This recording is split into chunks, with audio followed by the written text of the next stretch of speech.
Okay friends, welcome back to ReadnSpeak English channel. இன்னைக்கு நாம பார்க்க போற topic read and speak along with me, a passage on reading. So இந்த வீடியோவை skip பண்ணாமல் ஃபுல்லாக பாருங்கள். இந்த சேனலை சப்ஸ்கிரைப் பண்ணி வச்சுங்க. பெல் ஐக்கானை கிளிக் பண்ணிட்டு ஆல் என்ற ஆப்ஷனை சூஸ் பண்ணுங்க. அப்போ தான் நோட்டிஃபிகேஷன்ஸ் உங்களே வந்து சேரும். Please use headphones for better audio quality. So வீடியோக்குள்ளே போகிறதுக்கு முன்னாடி ஒரு small motivational statement. It is you who knows how to win now. It is you who knows how to win now. உங்களுக்குள் ஒளிந்திருக்கிறது உங்களின் வெற்றியின் சூத்திரம். Today we are going to speak about reading.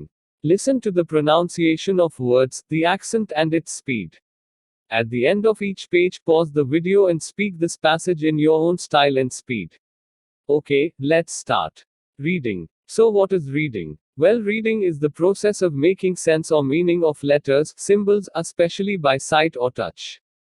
For educators and researchers, reading is a multifaceted process which includes word recognition, orthography, spelling, alphabetics, phonics, phonemic awareness, vocabulary, comprehension, fluency, and motivation. Yes, it is not just moving our lips, but much more than that. Close reading is typically an individual activity, done silently or loudly for other listeners, or reads aloud for one's own use, for better comprehension. Now, what are its main benefits? Reading for pleasure has been linked to increased cognitive arivaral progress in vocabulary and mathematics during adolescence, ilamai paruvam, and sustained high-volume lifetime reading has been associated with high levels of academic attainment, attital, and fluency in speaking.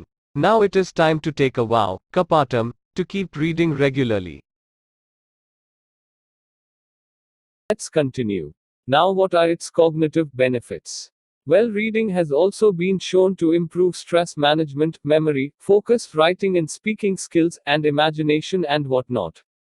And it is not the end. The cognitive benefits of reading continues. How? Reading books and writing are among brain-stimulating activities shown to slow down cognitive decline in seniors. So just read to be the best. Thanks folks for listening. Okay, so இந்த video நீங்கள் பார்த்துருப்பீங்கன்னு நினைக்கிறேன். So பேசிக்கலாக இந்த வீடியோவை நீங்கள் pass பண்ணிவிட்டு திரும்பி நீங்கள் வந்து ரீடிங் அண்ட் ஸ்பீக்கிங் ப்ராக்டிஸ் பண்ணி பாருங்கள். ஆக்சுவலாக இந்த பேசேஜுக்கு நான் நேட்டிவ் ஸ்பீக்கரோட வாய்ஸே யூஸ் பண்ணியிருக்கேன். ஸோ அந்த ப்ரொனன்சியேஷன்ஸ் நல்லா கவனமாக கவனித்து நீங்கள் அதை ப்ராக்டிஸ் பண்ணி பாருங்கள். Okay, so I think you would have liked this video. It would have been beneficial to you. So if you like this video, please like, share, comment, subscribe, click the bell icon and choose the all options. Support me, motivate me, encourage me for all my efforts. Till we meet again, take care, bye bye, thank you.